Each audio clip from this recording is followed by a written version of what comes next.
자, 여러분, 올해 뉴스 보기가 무섭지 않으세요? 트럼프 대통령의 말 한마디에 새벽 3시 선물 시장이 요동칩니다.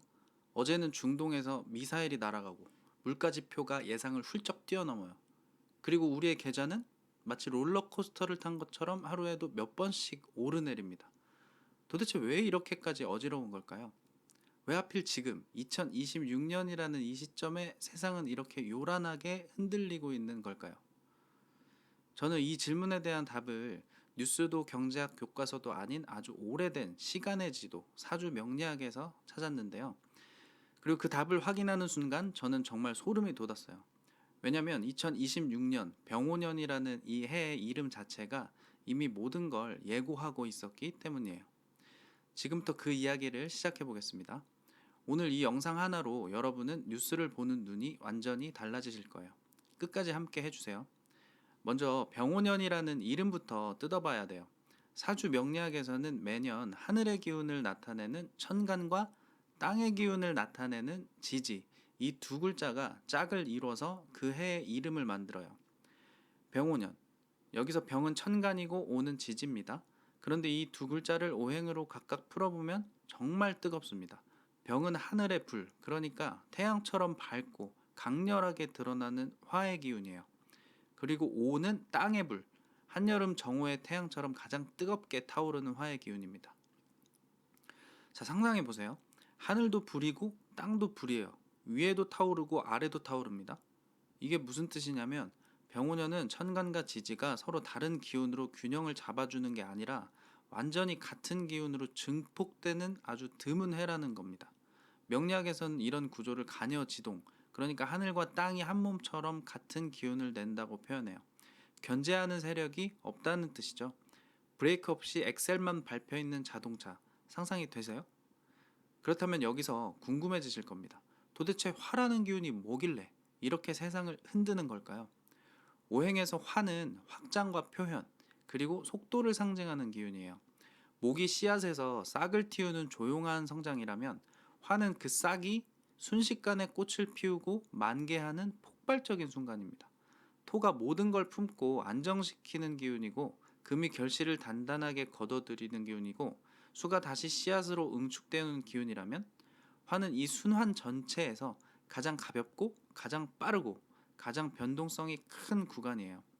경제로 바꿔서 설명해드리면 화의 기운은 유동성이 폭발적으로 풀리는 국면, 사람들의 심리가 낙관에서 광기로 넘어가는 국면, 그리고 정보와 기대감이 순식간에 가격에 반영되는 국면과 정확히 닮아 있습니다. 2021년 밈 주식 광기를 기억하세요? 게임스탑이 하루 만에 몇 배씩 뛰던 그 시절에 그게 바로 극에 달한 화의 기운이에요. 이성보다 감정이 펀더멘탈보다 기대감이 시장을 지배하는 그 순간이죠. 화는 원래 그런 기운입니다. 밝고 뜨겁고 그래서 예측 불가능할 정도로 빠르게 방향을 바꾸는 기운. 당신은 신축년이었죠. 천간신금은 병화를 끌어오기도 합니다. 그런데 병우년은 이 화의 기운이 하늘과 땅에서 동시에, 그것도 가장 순수한 형태로 타오르는 해인 거예요. 브레이크 역할을 해줄 물의 기운도 완충 역할을 해줄 흙의 기운도 이 두 글자 안에는 없습니다. 그러니 트럼프의 말 한마디에 시장이 출렁이고 중동의 뉴스 하나에 유가가 요동치고 물가지표 하나에 채권 시장이 발작하는 것, 이게 결코 우연이 아니라는 거예요. 이 해 자체가 원래 그렇게 설계되어 있었던 겁니다. 자, 여기까지 들으시면 이런 생각이 드실 거예요. 그럼 병오년은 그냥 혼란과 위기의 행가, 조심해야 되고 숨죽이고 버텨야 하는 그런 해이기만 한 것인가? 바로 여기서부터가 진짜 본 게임입니다. 왜냐하면 화의 기운이 가진 진짜 의미는 혼란이 아니라 펼쳐짐이기 때문이에요. 이걸 이해하려면 명리학의 또 다른 도구인 삼합이라는 개념을 꺼내와야 됩니다. 삼합이라는 거는 12지지 중에서 3개의 글자가 만나서 하나의 강력한 오행의 기운을 완성하는 원리를 말해요. 그리고 이 세 글자는 그냥 아무렇게나 모이는 게 아니라 반드시 시작과 절정, 그리고 마무리라는 하나의 완결된 서사를 이룹니다. 명리학에서는 이걸 생지, 왕지, 묘지라고 부르는데, 생지는 씨앗이 처음 뿌려지는 시작의 순간이고, 왕지는 그 기운이 가장 강력하게 만개하는 절정의 순간이고, 묘지는 그 기운이 서서히 저물면서 다음을 준비하는 마무리의 순간입니다. 화의 기운으로 이루어진 삼합은 바로 인호술인데요. 인년에서 시작해서 5년에서 절정을 맞고 술년에서 마무리되는 거예요. 그리고 여러분 2026년이 바로 어떤 해라고 말씀드렸죠? 병오년입니다. 5년입니다. 이게 무슨 뜻일까요? 소름 돋지 않나요? 2026년은 단순히 불이 활활 타는 해가 아니라 인호술이라는 화의 대서사에서 가장 강렬하게 가장 정점으로 타오르는 왕지의 해라는 겁니다. 시작의 씨앗이 이미 몇 년 전에 뿌려졌고 그 기운이 차곡차곡 쌓이다가 지금 이 순간 가장 뜨거운 정점을 찍고 있다는 뜻이에요. 그렇다면 이 화의 서사, 이 대서사의 시작은 언제였을까요? 바로 인년이겠죠. 이민년이었던 2022년을 떠올려 보세요. 그 해가 어떤 해였습니까? 챗GPT가 세상에 처음 등장하면서 인공지능이라는 새로운 불씨가 지펴진 해였어요. 러시아와 우크라이나 전쟁이 시작되면서 에너지 지원과 지정학적 질서가 완전히 흔들리기 시작한 해였습니다. 씨앗이 뿌려진 거예요. 이는 나무의 기운이지만 그 안에 이미 화의 기운을 품고 있는 봄에서 여름으로 넘어가는 문턱의 글자입니다. 새로운 시대의 불씨가 인년에 심어졌고 그로부터 몇 년 그 불씨는 조용히 그러나 확실하게 자라났습니다. 그리고 지금 2026년 병오년 그 불씨가 마침내 활활 타오르는 정오의 태양이 되었어요. 인공지능 혁명이 이제는 실험실의 이야기가 아니라 산업 전체의 판도를 바꾸는 현실이 됐고 에너지 혁명은 원자력과 신재생 그리고 전력망 자체를 둘러싼 국가 간 패권 경쟁으로 확대되었고 지정학적 재편은 관세와 공급망 전쟁 그리고 실제 무력 충돌의 형태로 매일 뉴스 헤드라인을 장식하고 있습니다. 이게 바로 화의 왕지가 하는 일이에요. 씨앗이었던 것을 숨겨져 있던 것을 가능성이었던 것을 세상 밖으로 완전히 끄집어내서 만천하에 드러내는 것. 이렇게 화는 원래 드러냄의 기운이에요.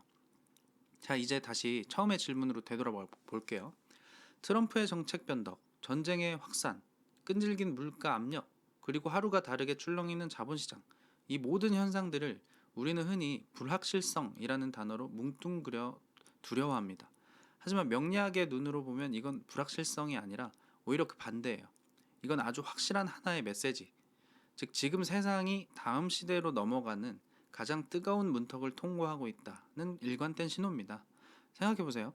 왕지의 시기는 원래 조용할 수가 없어요. 씨앗이 자라서 조용히 뿌리를 내리던 인년의 시기와는 다릅니다. 지금은 그 나무가 폭발적으로 가지를 뻗고 꽃을 피우는 시기예요. 꽃이 만개하는 순간을 떠올려 보세요. 그 과정은 결코 잔잔하지 않습니다.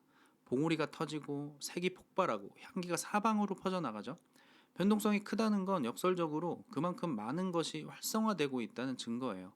시장이 흔들리는 이유는 세상이 무너지고 있어서가 아니라 새로운 산업과 새로운 질서가 낡은 틀을 깨고 폭발적으로 자기 자리를 찾아가고 있기 때문입니다. 인공지능 관련 기업들의 주가가 하루에도 몇 퍼센트씩 급등락하는 것. 이게 바로 화의 왕지가 만들어내는 전형적인 풍경입니다. 확신이 낙관이 되고 낙관이 열광이 되고 열광이 순간의 실망으로 꺾였다가 다시 폭발적으로 복귀하는 이 패턴. 이건 시장의 미성숙함이 아니라 새로운 시대의 가치가 아직 합의된 가격을 찾지 못하고 있다는 아주 건강한 진통입니다. 화는 원래 정착하기 전에 반드시 이렇게 요동치는 법이에요.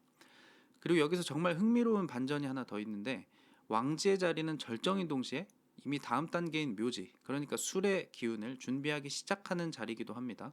삼합의 원리에서 왕지를 지나면 반드시 결실과 수렴의 단계로 넘어가게 되어 있습니다.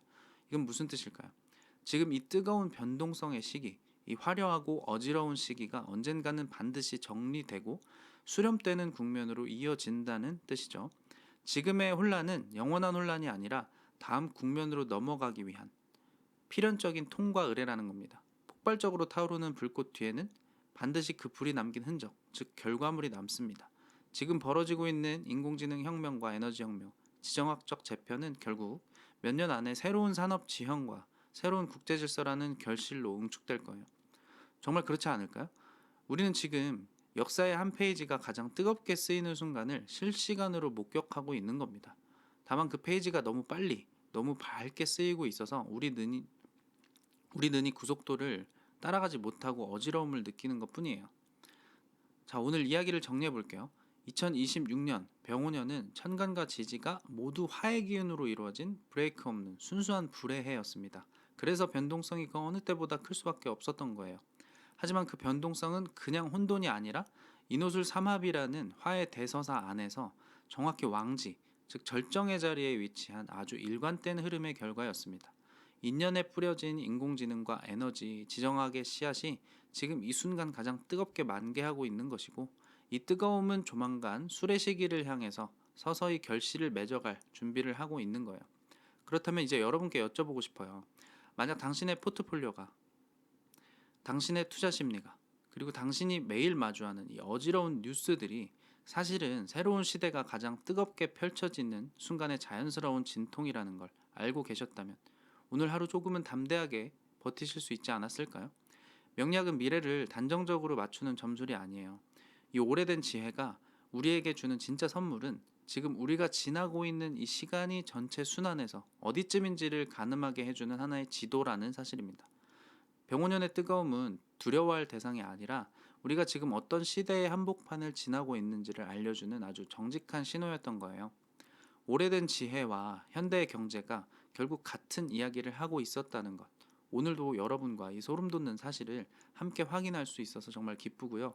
다음 영상에서는 이 화의 절정이 어떻게 술의 결실로 이어질 것인지, 그리고 그 국면에서 우리가 어떤 자산을 눈여겨봐야 하는지를 함께 풀어보겠습니다. 구독과 알림 설정 잊지 마시고 다음 이야기에서 뵐게요.